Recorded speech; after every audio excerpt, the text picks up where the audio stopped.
Thanks for tuning in to Raising Bosses. I'm your host, Shauna J. Ray. Here on this podcast, we discuss changing our mindsets, growing a business while raising a family. If that's what you're interested in or currently doing, please stay tuned for what we have ahead.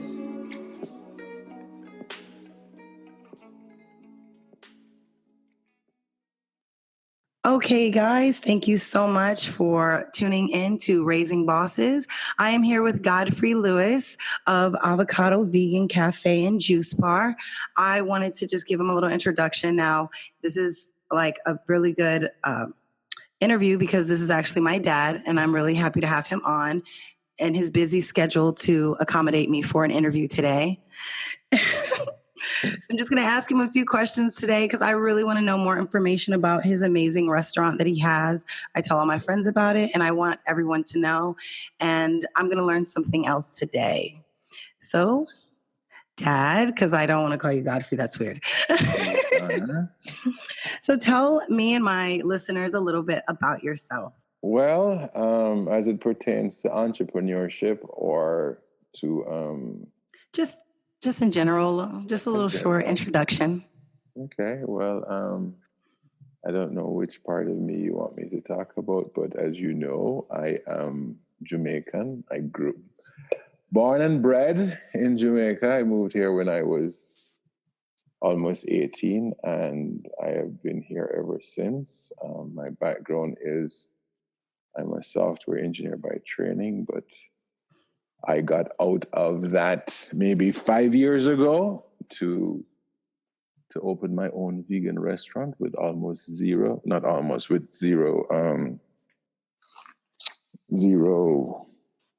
restaurant experience. So I'm still having fun and I'm still learning. That's awesome. That's awesome. So you said your educational background is in software engineering. What what degrees did you have to get for that? Well, it's a regular bachelor's degree in computer science.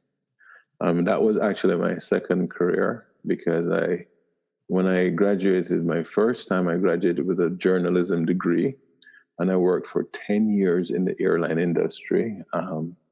My plan was actually to work only 2 years, see the world for a while, and got serious, and then get serious. But I was having so much fun in the airline industry. 2 years led to 10 years, and I realized I didn't actually have a profession. I had a job, but not a profession. And my family was growing, and I think you were maybe, when I went back to college, you were, oh God, let's see. You were maybe 6 years old, and I decided I needed to get a profession. I couldn't say, I'm an accountant or a chef. I was in junior management at Delta Airlines, and I needed, my family was about to get larger. So I decided to go and get something serious. It was purely a practical decision. It wasn't that, I was a computer whiz kid or anything. I was just saying, how can I feed my family? And I went back, and luckily it took a very short time because I already had a degree. So it took a very short time, 18 months, for me to get a second degree in computer science. And that's what I've been doing since 1996 up until 2014. Wow. I didn't even know some of that. That's amazing. You actually answered my next question already. Perfect. So what made you want to start a restaurant business if you have no background in restaurant, even though you're an amazing cook already and everyone told you that? Well, to tell the truth, my ambition was never really a restaurant. My ambition, or my strong interest, some people call it passion. I sometimes stay away from that word, but my very, very strong interest was health and healing and vibrant health, which has to do with nutrition is a major part of it. So I was more interested in nutrition, and of course, but what I could afford to do at the time to express that interest was a restaurant. So the restaurant is really a result of my interest in health and healing. As you know, I'm also a yoga teacher and a body worker, and anything to do with natural health and healing. That is really what I'm into. And massage therapy and all that is just part of my interest in what people call quote unquote alternative health. And I just call it health, you know. That's true. That's true. What else do you said you hold, I know you're a yoga instructor and everything like that. What other things do you do with health beside the restaurant and massage therapy and yoga? Well, I have a plant-based nutrition certification out of Cornell University, and recently I completed a health. It's called, what is it called? A health coach certification at Emory University. So again, it's all my interest in health and healing. Awesome. Awesome. Oh, I had it too. I had it a second ago. Take your time. I have all day. But I would have you know that I am not ungrateful, and the previous career that I had in corporate, maybe in software engineering, I did not hate it. It's not something where I got up and I went to work like, oh my God, I got to go to work today and all that stuff. It did very well. It allowed me to take care of my family, and it's not that I despised it or hated it. It's just that I was more dissatisfied with what I was not doing rather than what I was doing, if that makes sense. That's really good. I like that. That's really good. I think a lot of people have that problem when they get up and go to work, and that's why they kind of regret it, because one, they're not happy doing what they're doing at work and what they're not doing, the things that they have passions for. Would you say you're the type of person? I've always heard, successful people, they go and they invest in themselves and they get all the extra training and, so they know more about their passion or whatever they're trying to be successful in. So you seem to be that way. Like you always go out of your way to find. I really, really enjoy learning. I don't always make money from what I have learned, even in a formal situation. But I'm very, very curious, and I'm very inquisitive, and I really enjoy the learning process. If I could learn for a living, I would, and that's why I do all these courses, and of course you can learn these things without doing a course. I mean, with all the available information and access to information, but I like it in a formalized setting. It gives me a framework to which I can work. So if I was really disciplined, I could go there and I could learn about plant-based nutrition on my own, which I have, but to formalize it just gives me a starting point, an ending point, and parameters in which to work from, and I really, really enjoy that process. I don't always enjoy the assignments and, and all that stuff where you have to, but I'm glad I get to do it and so on. But yeah,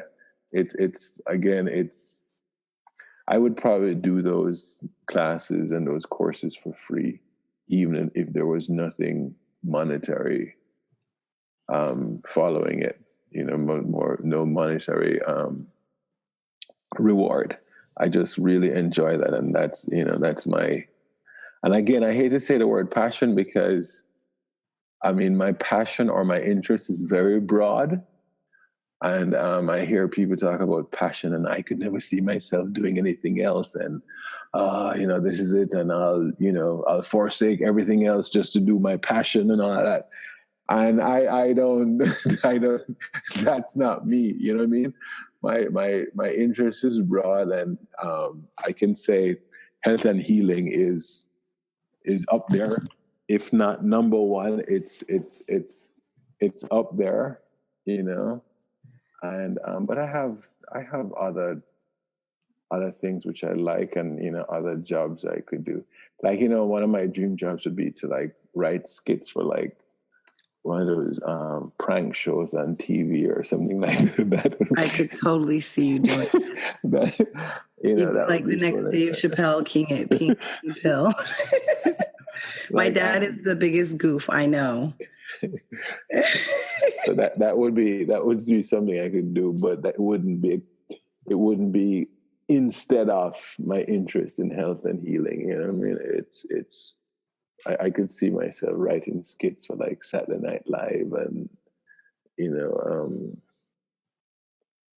that would be a job worth getting up and going to. It's ever changing and it's fun. Exactly. Like punked. Punked. Yeah. I could definitely do something like that. That's so awesome. That's so awesome. I can see you doing that. You like to write and stuff. Well, it explains a lot. Like I actually sit at home. I wrote a blog post, how I sit at home basically all day while I'm working, and I plug in, my computer, and I just like learn different things about whatever I'm interested in. And I've like learned a whole bunch, just like, and they always say like successful people, courses are important, and courses are being pushed now because they are a easier way to like learn it on your own. Because you can even like buy those learn as, like Udemy and things like that. Right. So on your own. So what did you do to actually start Avocado Vegan Cafe? Well, to your stepmom's surprise, I came home in October and I said, you know what, I think I'm going to open a vegan restaurant. And I said, okay, honey, great. That's awesome. As she often indulges me. And then I think it was 2 months later, and I was still working in corporate at the time. And I came home and I said, hey, I signed the lease. And she was like, what? But I knew I was going to do it. I guess she wasn't sure when I said I was going to do it, I was sure I was going to do it. So the first thing I did was I started, with a real estate agent. I started to look at other, I started to be more observant of like other vegan restaurants because, mostly I go to vegan restaurants. If there's a vegan restaurant in the area or whatever, I go there instead of a regular restaurant with vegan options and so on. So I just started doing some little research here and there, reading articles, how to run a restaurant, how to that. But and at times I felt a little bit overwhelmed. And but after I got the space, I didn't even know how to set up a commercial kitchen. So I hired a consultant. I did hire a consultant in terms of to help me with, how a commercial kitchen flows and what equipment you need and, setting up the line and the, things like pots and pans and, you need a cooler and a sandwich table and a all-in-one stove with how many burners? Like 6 or 8 burner with a griddle and a broiler underneath and two ovens, and and he'd help me to get the best for him because I wouldn't even know where to start. I mean, in other words, spending that money to get a consultant, helped me instead of trying to learn everything from scratch and everything from my own research. So successful people do go out of their way to find someone to mentor them in all areas and consult. Exactly. Yes. And you might think you're saving some money by not hiring somebody like that. Oh, I can learn it on my own. And some people can. Some people are calling to their orientation or their experience. They can do that. And you have to know yourself and you have to know what you don't know. And because I hadn't worked in a kitchen before, I was quite aware, I was trying to imagine it, and I'm like, you know what? I'm just going to get a consultant who can just tell me point blank, you need this, that, and this has to stay here. And there's also rules. There's also health department stuff that you will know eventually, but you have so many codes that you have to adhere to in terms of fire and safety. And, and if you go ahead and make decisions not knowing that, and you have to revert, it might cost you even more. So if you can, and some people start business on shoestring budget, and I certainly understand that. But if you can hire a consultant in an area that that you're not too versed in, I would definitely advise in that direction, because you might think you're saving money, but it can end up costing you a lot more.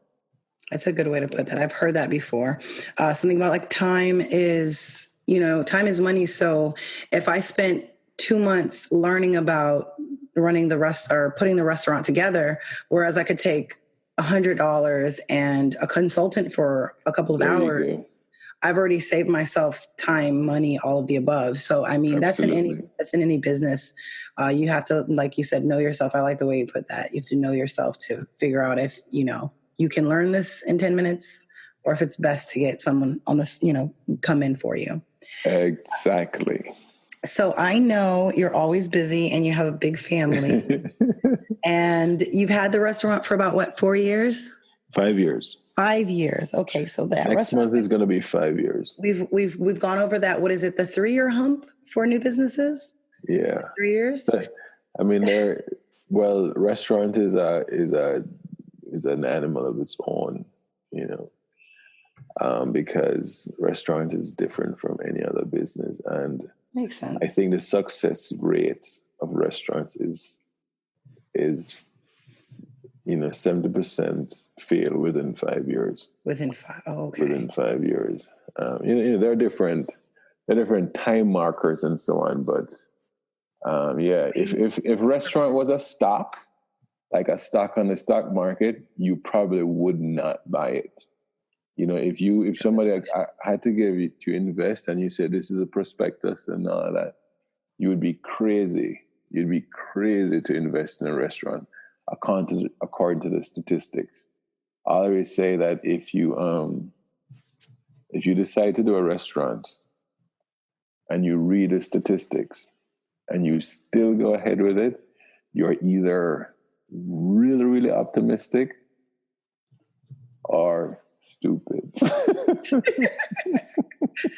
I don't know which one I am. I know I'm very optimistic, but I think there's a little bit of, You've already passed the 5-year mark for most restaurants, so I'd say you're doing pretty good. You were optimistic, you pushed through, and you actually succeeded instead of thinking you were stupid and not trying, because they still be in corporate or wherever else and not as happy. Well, I wish I could say, I mean, I'm very, very grateful, don't get me wrong, but I wish I could say it was because of my genius or my hard work. I wish I could say all of that, but I think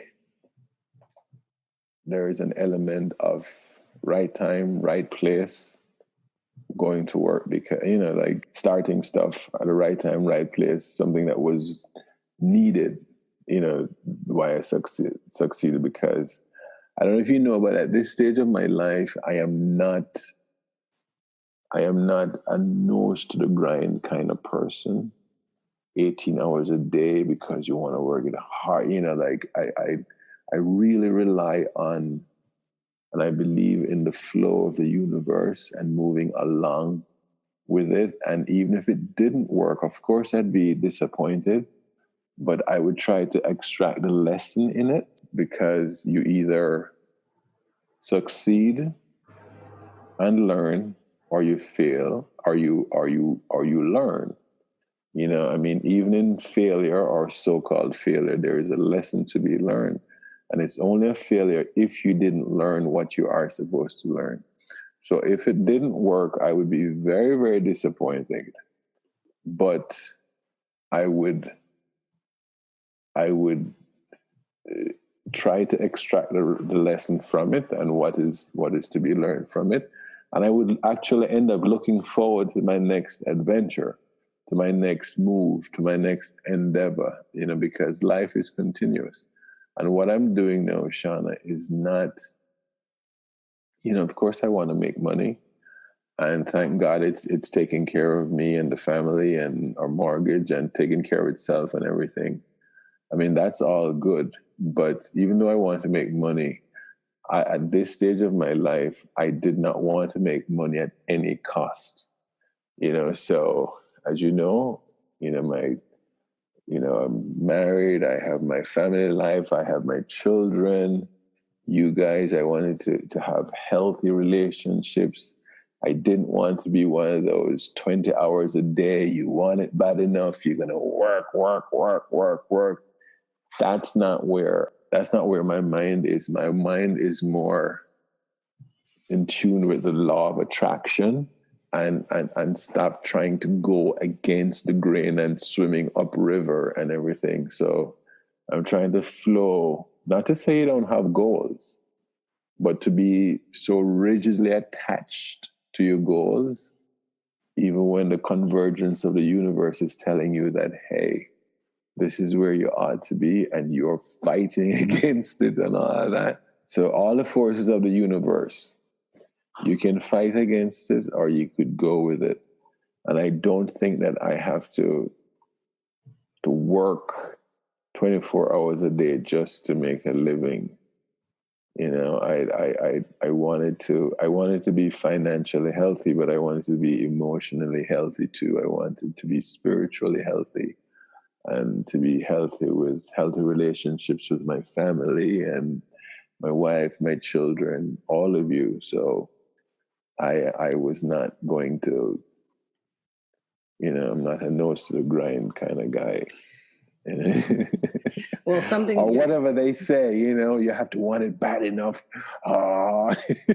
Well, yeah, I know what you mean. And so all the books you read, it's like if you really want something, you have to go forsake your own mom, forsaking all others and all of that stuff. I'm like, and then you end up with all this money, and then you're lonely. All your relationships are wrecked, and you find comfort in drugs or alcohol or whatever it is. No way.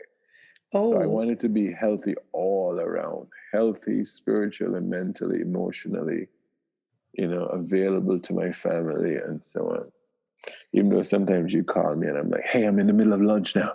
I can't talk. That's what I was making fun of right there. Like, is this a good time to call? Is it lunch hour?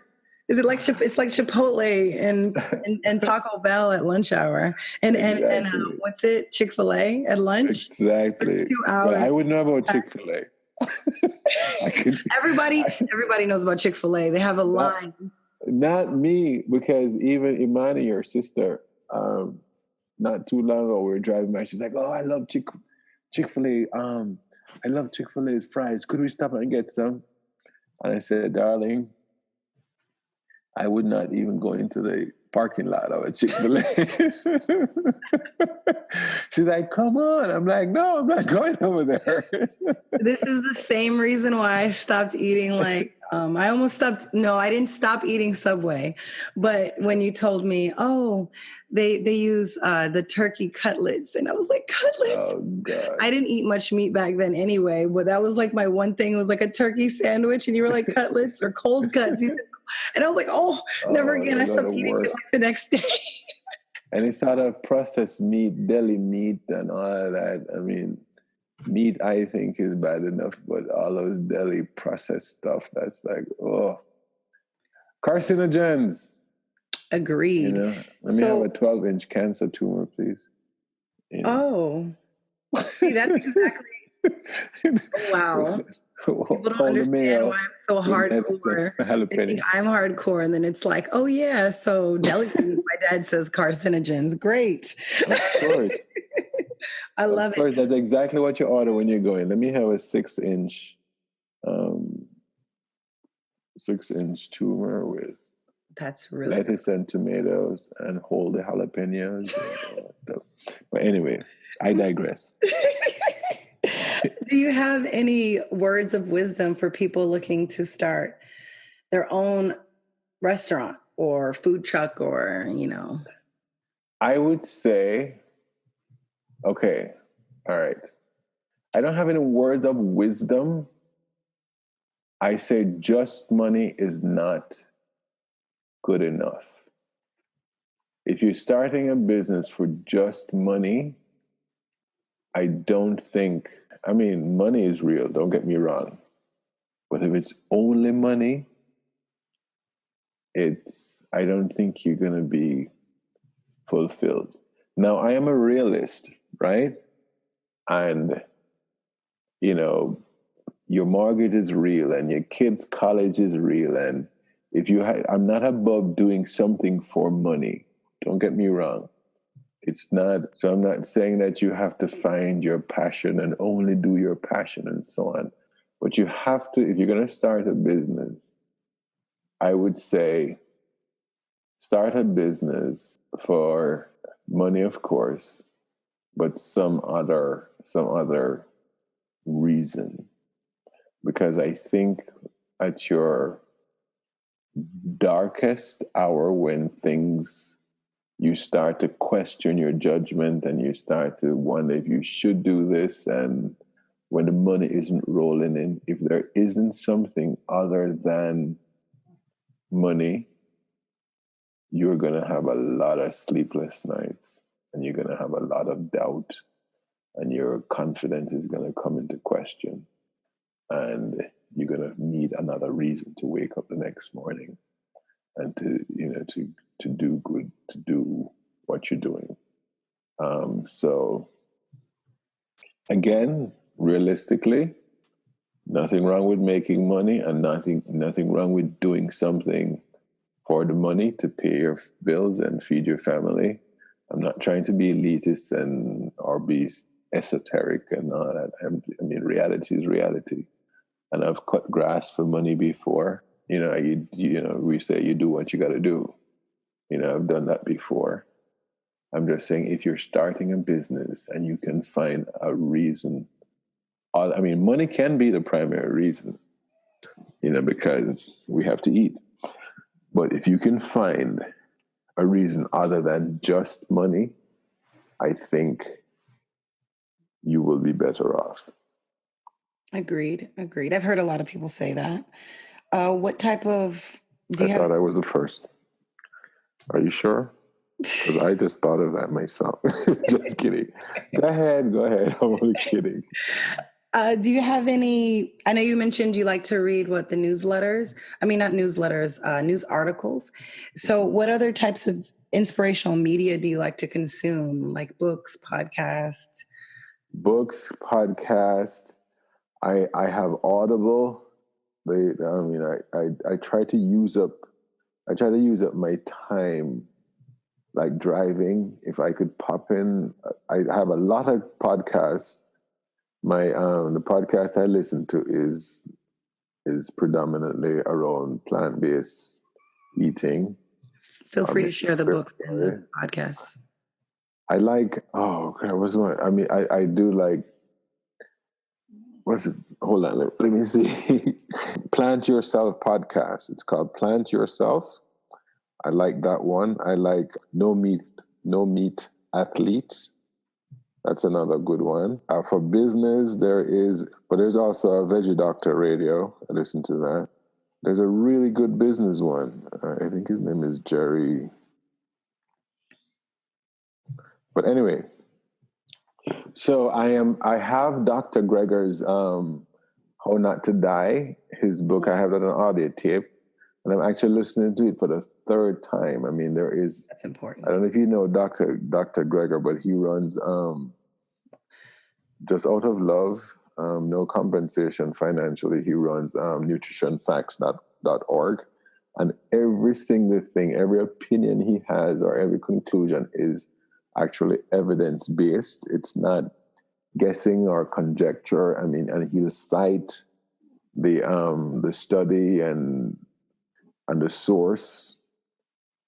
So it's not that confirmation bias that most of us have, where we believe one thing and then we try to find evidence to support it. So I'm listening to Dr. Greger, How Not to Die. and he chronicles the 15 leading cause of death in the United States, which is all lifestyle diseases that cause it, and how not to die of that particular disease. You know, what causes it, what causes there are that contribute to developing these diseases, and how we may prevent it, and if we do have it, what foods and nutrition that help with it, and so on. So I'm listening to that, and because I think, Shauna, there's a lot of diseases and a lot of people out there that's suffering, we're suffering unnecessarily. We are. I mean, there are foods that are much better indicated for certain diseases and disease prevention than, you know, the drugs that we are used to taking. You know, so there's a lot of people that's suffering, and they're suffering with all these diseases because the doctors assume that, they won't do this anyway. They won't change their lifestyle, so let's just give them drugs. And the drugs are causing these debilitating side effects, you know, sometimes worse than the illness itself. Yeah, I just think that, you know, there's a lot of people suffering unnecessarily. I have to agree completely. Not even as a bias because you're my dad, but I think because you opened. My mom is also knows certain things. Not that she might always follow it, but she would tell me certain things, and then I also heard your side of it. So I would like kind of step back and like look at people, and I noticed certain people going through certain things. And as I got older, I started looking into it. And, you know, I love to watch the documentaries. That's like my biggest thing with health and things like that.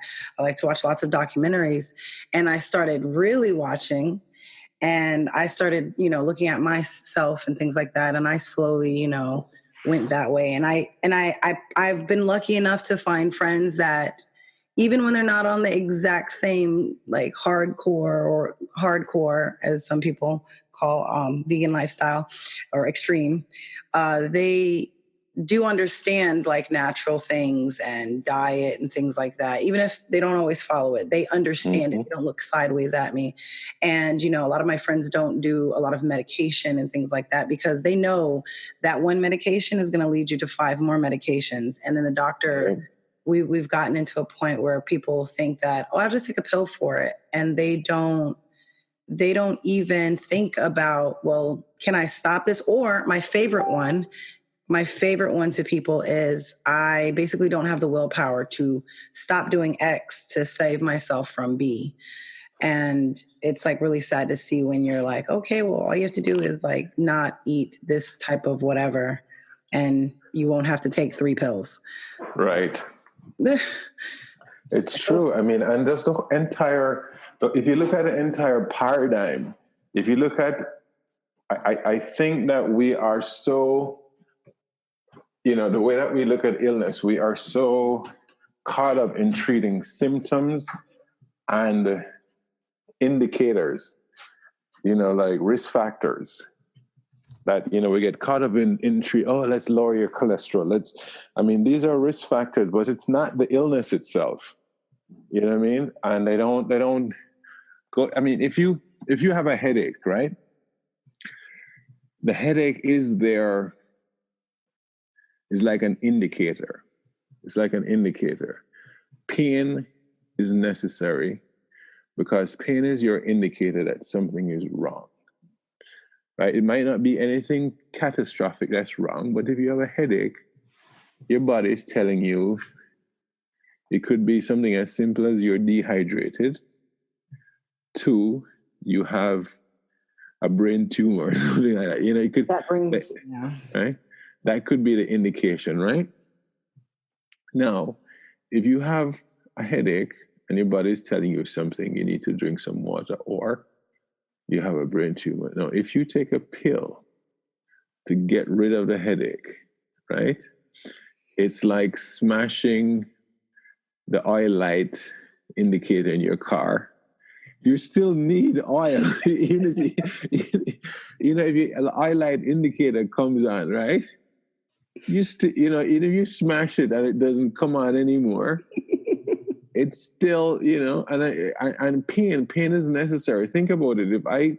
If I take my finger and I bend it back all the way, the pain is there to tell me, don't do if that. you keep going, it's gonna break your finger, right? That's what the pain is for. Imagine if you couldn't feel pain. There's actually a disease. That's actually a bad condition. Yeah. Exactly. If you can't feel pain, you get all these bruises and these broken legs, and you don't know. Seriously, you don't know that you have it.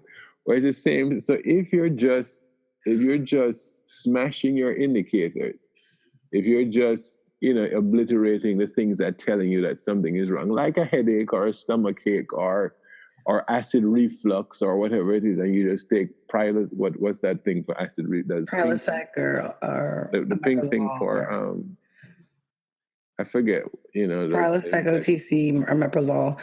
There's my pharmacy tech kicking in.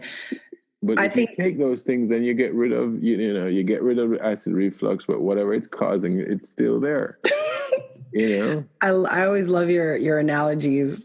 I love your analogies.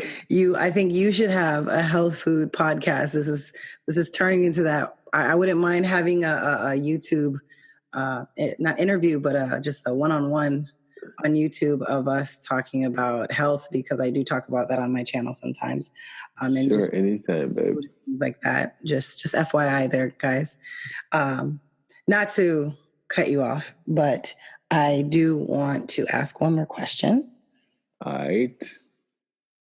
Yes. So what socials can you be? Oh, actually, no, I'm sorry. I have two more questions. What else do you have in the works, besides besides just the restaurant? Like I said, I recently finished a health coaching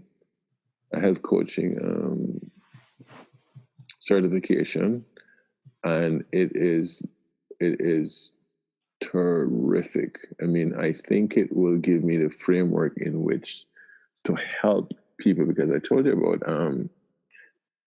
you about people suffering needlessly, and I think with certain information, certain guidance, meeting them where they are and partnering with them to get them into health and vibrancy, I think that would be something really fulfilling for me. I mean, something tangible where I can work with people. So I would like to start to get into that. I'd like to start to get into to launching that part of my career. I want to get back into teaching yoga. I teach a workshop here and there, but because I couldn't commit to a schedule, I do appearances, and So you're a celebrity in Georgia, and the yoga is what you're saying. I'd have to agree. I've been to yoga with him before. Well, I'm a celebrity, not just in Georgia. Just kidding. I wouldn't disagree. Yeah, so I'd like to get back into, but that's it. And I would like to also launch something where I'm not so tethered to brick and mortar like the restaurant.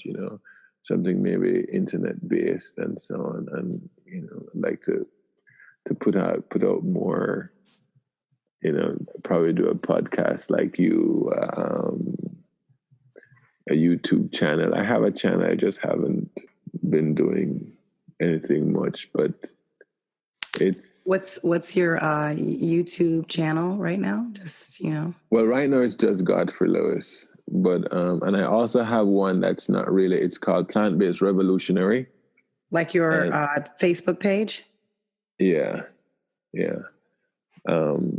But I haven't produced many videos for it yet. But it's coming. It's coming. I just want to, when I launch it, I just want to have a clear, not to say I can't change, but I haven't seen a clear path of what I want to do, even with my health coaching. The reason why I'm procrastinating is because I want to have a target audience. I don't want to just go there and say, oh yeah, I can just help. I want to have a target audience. I want to have the ideal. I want to define who my customers are, who my clients are.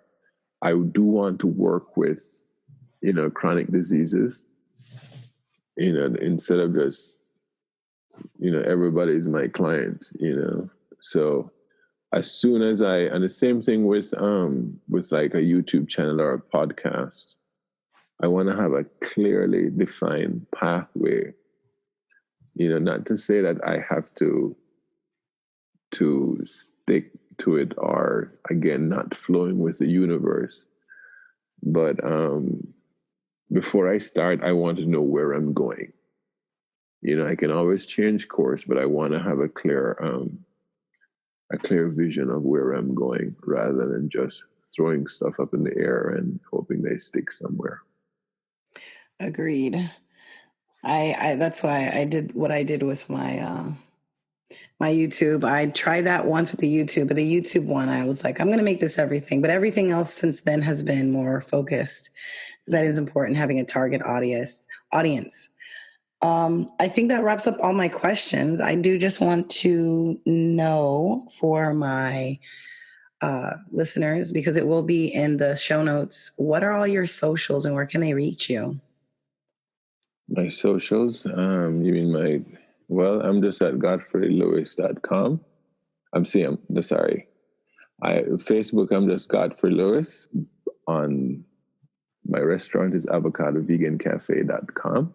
Same thing on Instagram, where at avocado_vegan_cafe.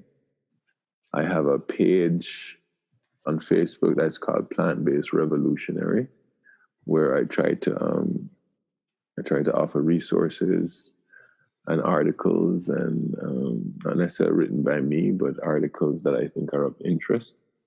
Yeah, so that's where I am. Awesome. Well, this has been another amazing interview, and I really appreciate that you took time out of your day to talk to me and allow me to do this recording with you. I'm pretty sure this information is going to help somebody out, and that's my main goal. So y'all heard all the socials. If y'all want more information and on the restaurant or anything like that, you know where to reach him. Well, thank you very much, darling. I'm very proud of what you're doing with all your iPod, your podcast and your YouTube channel, and I check out your stuff, and I think you're going places, and keep up the good work. And any way that I can help or be a part of it, then I'd love to. Thank you. Awesome. Thank you so much. Well, that's going to be an end to this interview. Guys, thank you for listening. Thank you for listening to the Raising Bosses podcast. I hope you enjoyed, and please tell your friends and family. Go ahead and share this podcast on social media. If you or someone you know would like to be a part of this podcast, please email us at raisingbosses@gmail.com, or you could DM us on all our social medias, our Raising Bosses on Facebook and Instagram. Thank you and goodbye.